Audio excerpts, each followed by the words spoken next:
서동욱의 터터 밀리터리 레이더, 항전장비 속속 완성형, 스텔스급 제외하면 동부가 동급 최강 전투기. 2021년 시제기 제작을 목표로 개발 중인 KF-X 한국형 전투기의 성능은 어느 정도가 될까?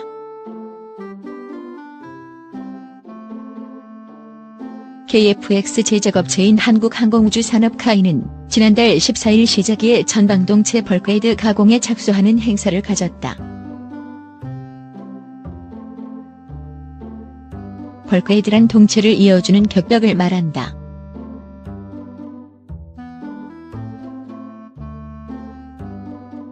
전투기 머리 부분과 중간 부분을 연결하는 구조물이다.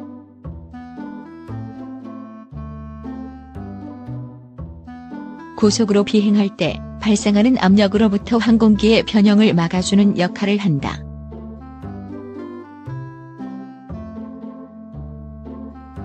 한국형 전투기는 벌크헤드를 시작으로 기체 제작 작업이 본격화된다.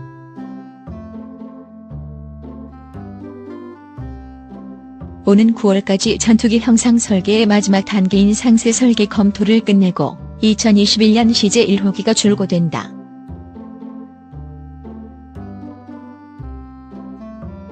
(2022년) 첫 비행이 예정돼 있다.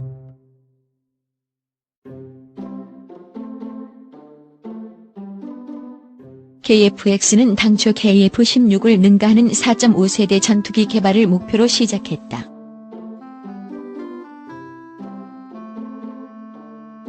전투기의 세대 분류는 등장 시기와 주요 탑재 무장, 항공전자 장비 특성 등으로 구분한다.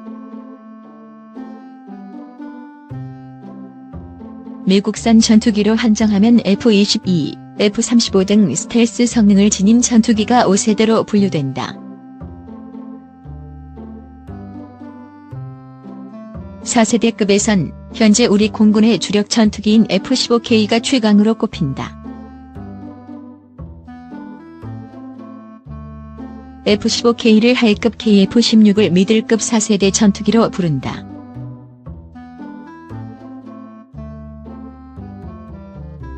군사 전문가들은 KF-X의 성능이 F-15K급이 될 것이라고 예상한다. 전투기의 대표적 핵심 기술인 레이더와 항전장비 기술이 진화하고 있고 국내 기술로 개발 중인 이들 장비에 개량된 기술이 적용되기 때문이다.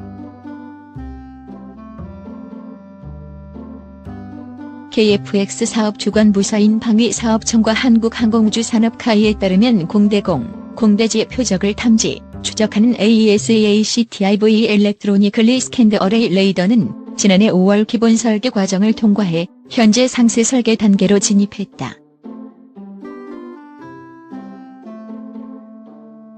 오는 5월 상세 설계 과정을 완료하고 2020년 하반기 제품을 출고할 예정이다.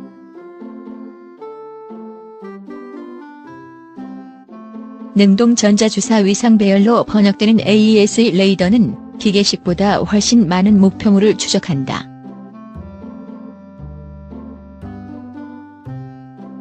손가락 크기 정도의 모듈 마줄이 1000개 남짓 박혀 있는데 이 모듈이 잠자리의 혼륜처럼 각각의 목표물을 추적한다.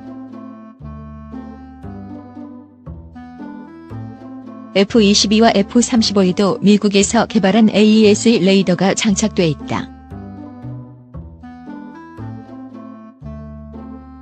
우리 공군의 F-15K, KF-16 레이더는 기계식이다.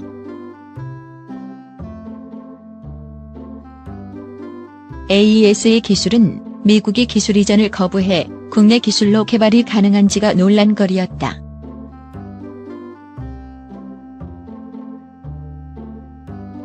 하지만 2017에서 2018년 두 차례 기술 점검을 통해 국내 개발이 가능하다고 결론났다.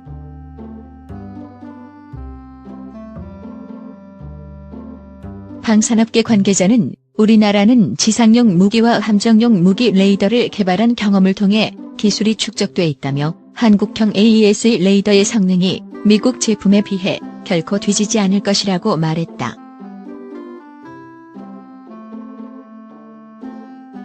레이더 외의 핵심 항전 장비인 적외선 추적 장비 IRST, 인프라레드 서치 앤드 트랙, 전자광학 추적 장비 일렉트로프티컬 타기팅 파드, 통합 전자전 장비 EW 스위트, 일렉트라닉 워페어 개발도 속속 완성형으로 가고.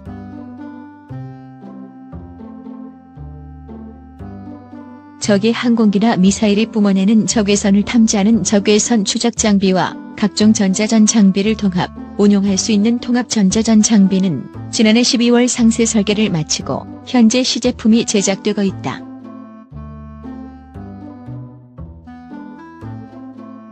광학 영상과 레이저를 통해 주요간 표적을 탐지하는 전자광학 추적 장비는 상세 설계 작업이 진행 중이다. KF-X에는 초기 단계의 스텔스 기능도 적용된다.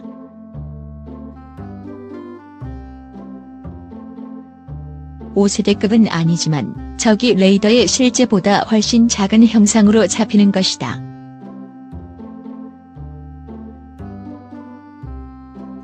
방산업계 관계자는 5세대 전투기는 적기 레이더의 작은 새 모양의 형상으로 보인다면서 현재 공개된 KF-X의 기체 형상을 보면 적 레이더파를 상당 부분 상쇄할 수 있는 구조여서 스텔스 도료 등 관련 기술을 추가로 적용하면 5세대 이하 전투기 가운데 스텔스 성능이 가장 우수할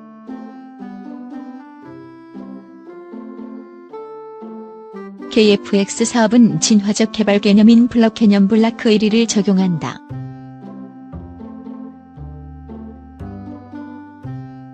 기술 발전 추세에 따라 전투기를 더 나은 성능으로 업그레이드하는 것이다.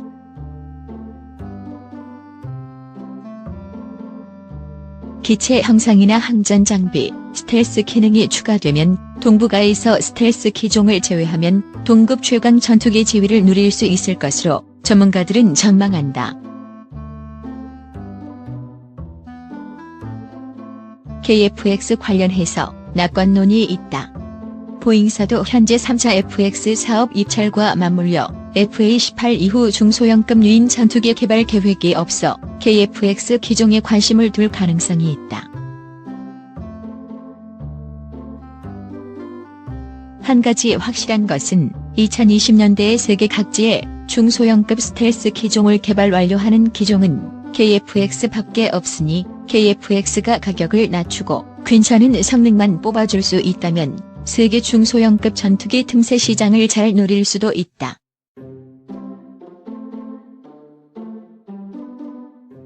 성능으로는 F-35와 경쟁이 안 되지만 F-35를 할급으로 도입하는 국가라도 KF-X의 가격이 싸면 한국의 경우처럼 사용 중인 노후화된 F-5, 나 미그-21, 미라지 등을 대체하여 로우 기종으로 팔 수 있다.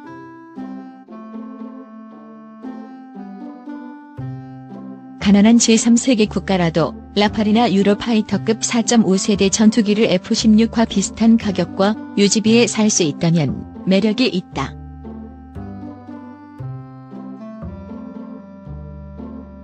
그러므로 가격이 사업의 성패에 매우 중요한 요소이다.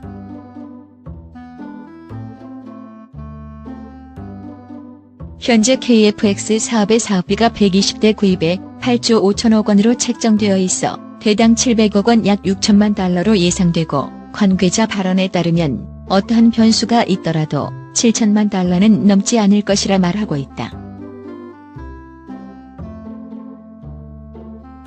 다만 현재 제시된 성능과 유사한 경쟁 기종들의 판매가를 비교하면 대충 대당 6천만 달러 선 이하에 판매할 수 있어야 시장 경쟁력이 있다고 볼 수 있다.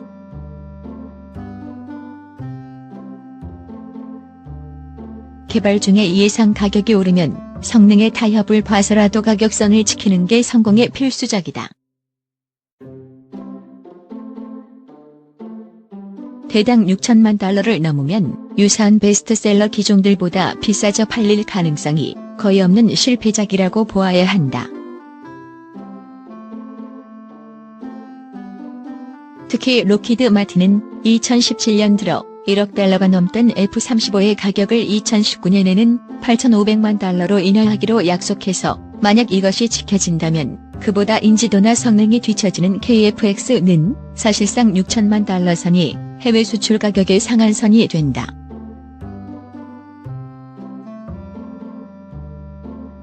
해외에서는 5천만 달러 이상이라고 가격을 예상하고 있다.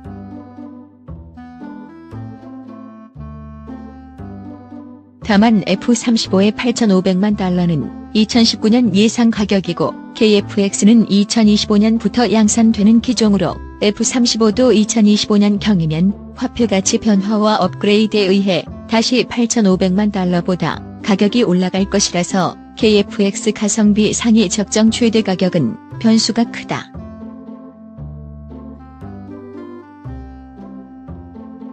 KF-X 사업 일정이 늦어지면서 전술기 부족 문제가 대두되는 것 자체는 KF-X 찬성파들도 부인하지 못하는 문제다.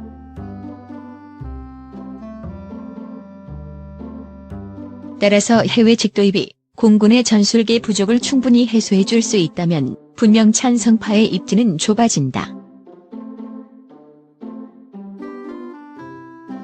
하지만 애초에 KF-X 사업 자체가 직도입의 한계를 30년간 체감했기 때문에 나타난 것이다.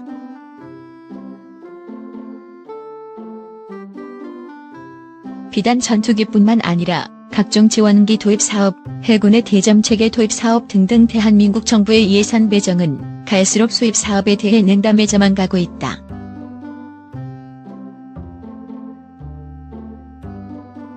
똑같이 전술기 부족을 완전히 막을 수 없다면 적어도 장기적인 비전이라도 찾아보자는 취지에서 밀고 나가는 사업이 바로 KF-X다.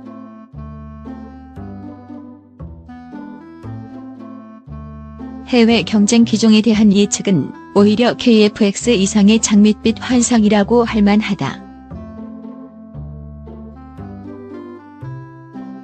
우선 터키의 TF-X의 경우에는 KF-X와는 비교가 안 될 정도의 무리수에 가깝다.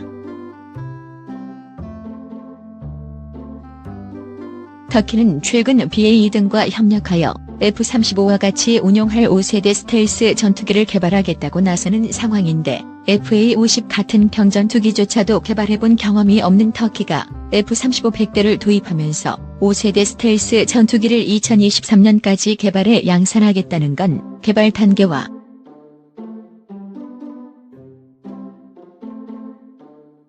더군다나 2016년 터키 쿠데타 이후 군부, 교육계를 비롯한 엘리트 인력을 줄줄이 갈아대는 현 상황에서 소유군인 공군을 비롯한 관련 기관의 강력한 추진 동력과 고도의 민관 협력 및 지속적인 관련 부문 인력 양성이 요구되는 최첨단 전투기 개발은 어불성설이다.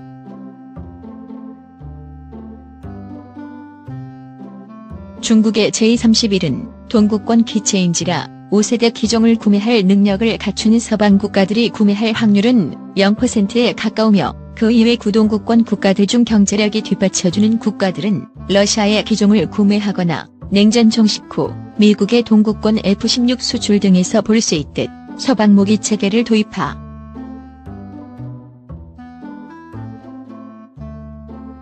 게다가 돈 없는 국가들은 애초에 5세대 기종은 구매하지도 않을 뿐 아니라 4.5세대에서도 F-16 이상의 중형 전투기 구입도 머뭇거리고 있으며 대부분 경전투기급을 염두에 두고 있다.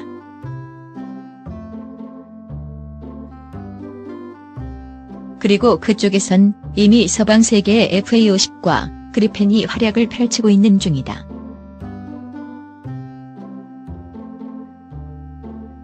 물론 그런 돈 없는 국가들 중에서도 어떻게든 20에서 30년 내로 4.5세대 혹은 5세대기를 획득하려 노력할 국가들이 있기는 한데 이들 중 상당수는 베트남처럼 중국과 사이가 안 좋기 때문에 5세대기가 필요한 국가들이다.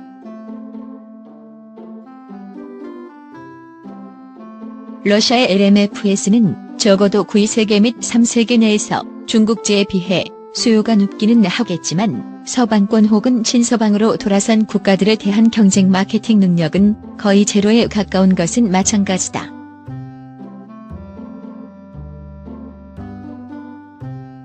게다가 한국은 그 3세계 국가들 중 대표 주자로 손꼽히는 인도네시아를 KF-X의 개발 투자국으로 확보한 상태다. 냉전의 해체는 기본적으로 러시아제로 대표되는 동구제보다는 서방제 무기체계 시장의 확대 기조로 나아갔다는 점을 되새길 필요가 있다.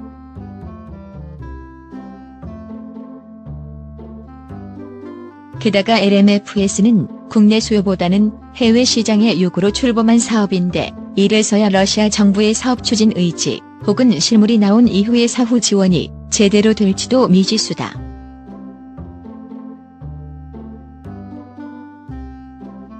더군다나 러시아는 중국과 나름대로 전략적 이해관계가 맞아떨어지는 국가인데다 냉전 시절에도 제3세계 수출하는 전차나 장갑차 등을 다운그레이드 시킨 먼키 모델을 속여 팔기로 악명 높았던 것의 후유증 때문인지 주요 구매 대상국들에게 신용도가 떨어진다.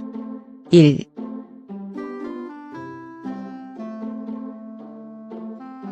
또 다른 경쟁자로 점쳐지는 인도의 엠커는 현 시점에선 헬 테자스조차 제대로 개발하지 못하는 인도의 상황으로 볼 때 사실상 제대로 개발될 가능성은 없다고 보이며 인도 공군 측도 테자스와 FGFA의 도입에 몰두하고 있다.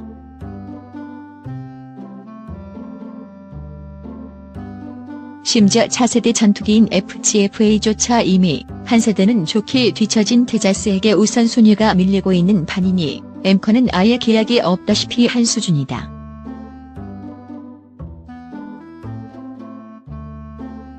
그리고 서방 측에 포함되는 F3 역시 사실상 KF-X의 경쟁 기종이 될 확률이 적다.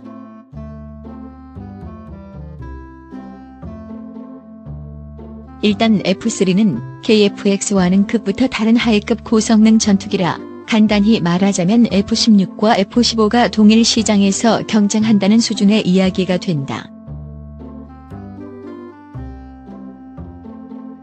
이러한 점을 차치하더라도 오랜 기간 지속된 평화헌법의 영향으로 국제사회에서 일본제 무기를 사용하는 나라는 일본뿐이라 후속 군수 지원 및 부품 조달과 호환성 문제 등 여러 문제가 겹쳐있고 일본산 무기의 고질적인 문제인 살인적인 도입 가격과 철저히 일본에 맞춰져 개발되는 무기.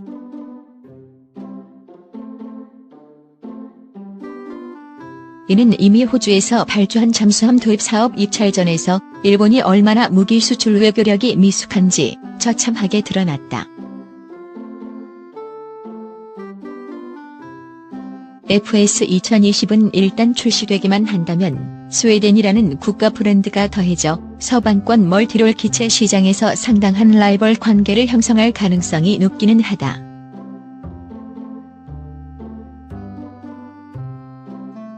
하지만 이쪽은 일단 현용 기체인 그리펜의 판매에 집중해야 할 상황이다. 2013년 승인된 스웨덴 공군의 제임주 39E형 도입 계획에 따르면 납품 시기는 2018에서 2026년으로 잡혀있는데 이 기간 동안 사부사가 신규 스텔스 기체의 개발에 본격적으로 나서기는 쉽지 않다.